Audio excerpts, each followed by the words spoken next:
Dragon Ball Daima épisode 7, l'épisode était moins bien que les 6 premiers, on va pas se mentir, on va pas crier à la masterclass à chaque fois, parce que ça n'aurait aucun sens. Par contre, ça laisse prévoir du fou furieux pour l'épisode 8, ça y est, Dragon Ball Daima c'est parti, ça y est, on a posé l'histoire, ils ont pris 7 épisodes pour poser l'histoire, c'était intéressant, le dosage est nickel, on y va, en plus on a plein de choses à dire sur cet épisode.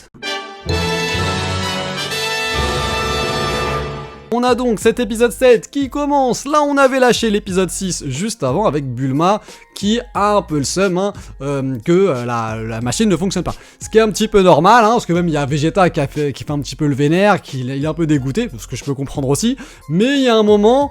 J'ai envie de te dire, c'est Bulma qui a fait le taf, mon coco, donc c'est un petit peu normal que ce soit elle qui soit un petit peu plus énervée que ça, voilà, c'est tout à fait normal. Le vaisseau ne fonctionne pas, mais c'est pas bien grave. Pourquoi ? Parce qu'on sait très bien qu'il y a Ibis qui arrive, et oui, ça c'est intéressant. Alors, c'est pas le fait qu'arrive Ibis qui sont intéressants, ce qui est intéressant, c'est pourquoi Ibis va les chercher. Pas dans Daima, dans le scénario. Il y a un moment, Akira Toriyama s'est dit, tiens, on va faire en sorte que Ibis aille les chercher, que le roi du troisième monde du Daimakai demande à son serviteur d'aller les chercher. Pourquoi ? Ça, je trouve que c'est super intéressant. Il y avait un vaisseau, donc il y avait un moyen de transport de prévu. Finalement, ils ne le prennent pas, puisqu'il ne fonctionne pas, ils le disent, il faut une pierre en fait qui vient du Daimakai, pierre qu'ils n'ont pas. Mais on peut, Bulma l'a dit, on peut changer ça, on peut prendre autre chose dans notre monde, dans le monde extérieur du Daimakai, pour le faire fonctionner. Donc ce vaisseau peut fonctionner. Est-ce que, finalement, il n'y a pas quelqu'un qui va finir de réparer le vaisseau ? Par exemple, je ne sais pas moi, au hasard, le Dr. Brief, le père de Bulma, qui avait déjà... modifier le vaisseau de Goku pour qu'il puisse aller sur Namek, rappelez-vous, dans l'arc, juste après l'arc Saiyan, est-ce que y aurait pas la même chose de prévu, finalement, et qu'on aurait donc le Dr. Brief qui réparerait ça, et Kibito, finalement, partirait avec quelqu'un d'autre, et pourquoi pas Gohan ? Je ne dis pas que ça arrivera, je dis que c'est une possibilité. Après là voilà, on attaque un petit peu les péripéties entre guillemets inutiles qui ont fait que l'épisode n'était pas forcément le plus intéressant des 7 qu'on a déjà eu. La gendarmerie débarque, on pourrait s'attendre à ce que Goku arrive, les éclate et qu'on passe à la suite, sauf que ce n'est pas ce qui se passe. Ils ne veulent pas faire de bruit, ce qui est tout à fait compréhensible. Voilà, ils veulent pas que le bazar s'étende, donc ils disent voilà, on va planquer Goku puisque c'est lui qui est recherché et on va essayer de gérer le business. Ce qui est super intéressant là-dedans, c'est que ça nous donne l'occasion de voir un petit peu briller Kaioshin. Kaioshin qui, on le rappelle, est extrêmement puissant, puisque quand Kaioshin parlait avec Vegeta pour lui parler de Boo, etc., Vegeta était un petit peu vénère pour dire mais vous étiez où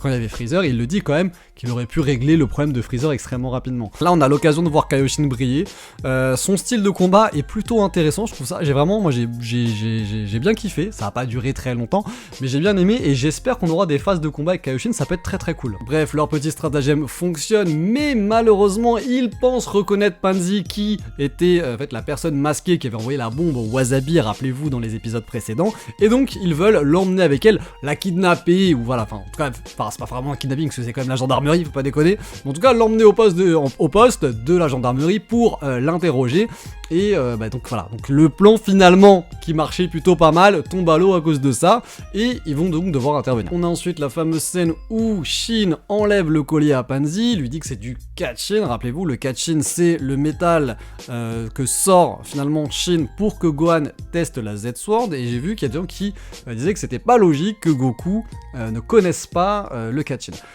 On sait pas s'il connaît le Katshin ou pas dans cette scène, parce que en fait il dit Katshin Koka, en gros du Katshin, dans Katshin pour l'interrogation. Est-ce que ça veut dire, ça pourrait vouloir dire qu'est-ce que c'est que du Katshin, ça peut aussi vouloir dire tiens, du Katshin, ok d'accord. Donc on apprend que le Katshin c'est du coup un élément qui n'existe que en fait finalement qui vient du Daimakai en tout cas, et que Arinsu, la sœur de Shin, l'a utilisé en tout cas au temps de Dabra, elle l'utilise toujours pour le mettre, pour faire des colliers pour certains habitants. Donc Kaioshin lui enlève, donc il a réussi à défaire ce qu'a fait sa sœur Arinsu, ça c'est super intéressant.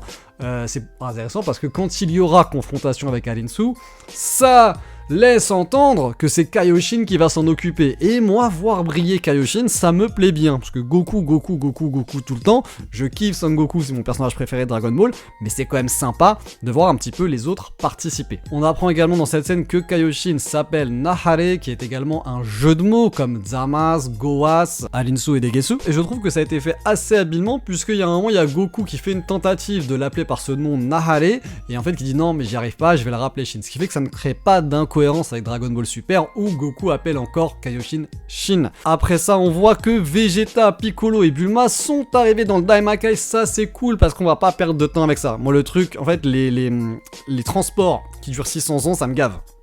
Ça me rend ouf, donc là au moins on va pas perdre de temps avec ça. Qu'est-ce qu'ils vont faire dans l'avion? Un petit peu le délire qu'on avait eu quand Bulma, Krillin et Gohan sont partis sur Namek. Dans le manga c'était nickel, dans le manga on avait que quelques pages, dans l'animé je me rappelle on a eu plusieurs épisodes, c'était insupportable, tout le monde en avait rien à faire, on voulait juste qu'ils arrivent sur Namek. Là on a eu le droit en fait à skip ça. Merci beaucoup à l'équipe de Daima de l'avoir fait, ça m'aurait vraiment gavé d'avoir eu pendant plusieurs épisodes, 1, 2 ou même 3, des passages de 5-6 minutes à chaque fois où ils font des trucs dans le vaisseau, ça aurait vraiment été pénible. Et enfin, ce qu'on attendait tous, le Tamagami, Goku va affronter le Tamagami, j'annonce, il va perdre. Je me trompe sûrement, il y a énormément de chances que je me trompe, mais pour moi, si Dragon Ball Daima est bien fait, il va perdre, il va se faire rouster. En fait, il y a 3 Tamagami, d'accord? Il y en a que 3, c'est pas comme les dragons noirs dans Dragon Ball GT, il y en a que 3. Jusqu'à maintenant, Goku roule sur absolument tout le monde. C'est pas genre il gagne, non, il roule dessus. Le mec est à un niveau stratosphérique. Dans une épopée comme ça, il faut qu'à un moment, le héros se fasse éclater. Et là, c'est clairement le moment. En plus, on te donne des indices sur le fait qu'il va se faire déboîter. On t'explique que Dabra n'a pas réussi à le battre. Là, techniquement, de ce que je vois, Goku n'a même pas le niveau pour éclater Dabra. Et ce que je trouve intéressant, c'est qu'on a juste pour lui dire, si tu vois que tu vas perdre, abandonne. Donc, en fait, c'est pas le fait qu'elle lui dise ça, c'est le fait qu'on te glisse la possibilité d'abandonner. Il est possible d'abandonner. Alors, c'est pas dans le style de Goku d'abandonner, d'accord? Mais si on te glisse qu'il y a cette possibilité, pour moi ce n'est pas sans raison. Donc je pense que dans l'épisode 8, Goku va aller se taper et qu'il va se faire laver. Et j'espère ne pas me tromper parce que vraiment s'il perd, là ça va commencer à être intéressant. Est-ce qu'il va se faire sauver après par Piccolo et Vegeta? Je ne sais pas. Est-ce qu'il va s'entraîner et faire d'autres péripéties, finalement débloquer le SSJ2 dans cette forme d'enfant, voire le SSJ3, ce serait encore plus intéressant et du coup finir par gagner?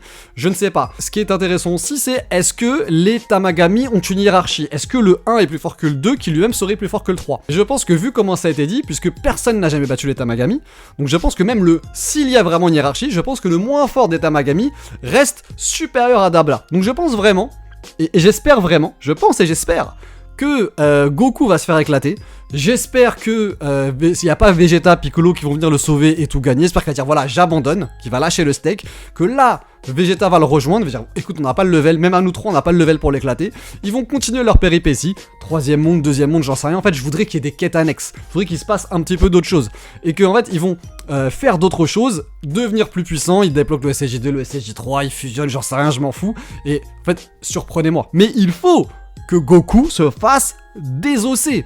Si Goku gagne, là dans l'épisode 8, si l'épisode 8 c'est juste un combat Goku Tamagami numéro 3 et il éclate le Tamagami numéro 3, ça va énormément perdre en intérêt. Ce sera toujours excellent au niveau du lore, parce qu'on a plein d'explications, on voit plein de choses, c'est super cool, mais en intérêt scénaristique, ça va perdre de fou furieux au niveau du combat. Parce que voilà, qu'est-ce qui va se passer? Donc après ils vont aller dans le deuxième monde, ils vont découvrir le deuxième monde, voilà, patati patata, les glins, blablabla, hop, Tamagami numéro 2, ils vont le rooster, hop, dans le monde numéro 1, hop, Tamagami numéro 1, ils vont le rooster, certainement avant ils vont se battre contre peut-être Arinsu, Degesu, en tout cas on va voir un petit peu ce qui va se passer, Goma, tatata, et voilà, en fait ça va juste être un enchaînement de victoires, ça n'a aucun intérêt. En fait c'est comme si finalement Goku était arrivé directement sur Namek, qu'il n'avait pas été blessé par Vegeta ou qu'il avait eu un Senzu, il aurait lavé tout le monde. Enfin, on part du principe qu'ils se seront entraînés pareil, patati patata, ça n'aurait pas eu d'intérêt. Ils auraient eu la galère contre Zarbon et Dodoria, ils les auraient éclatés, le commando Ginyu serait arrivé, il les aurait éclatés. Et finalement, il n'y aurait eu que le combat contre Freezer. Ça n'a aucun sens. Si tu gagnes tout, c'est nul. Donc là, moi j'annonce, Et vu que Daima c'est une bête de série, contrairement à ce que peuvent dire certains, j'annonce que Goku va perdre. Voilà, c'est tout. Et je l'annonce et je l'espère. C'était le Shogun. Tchuss.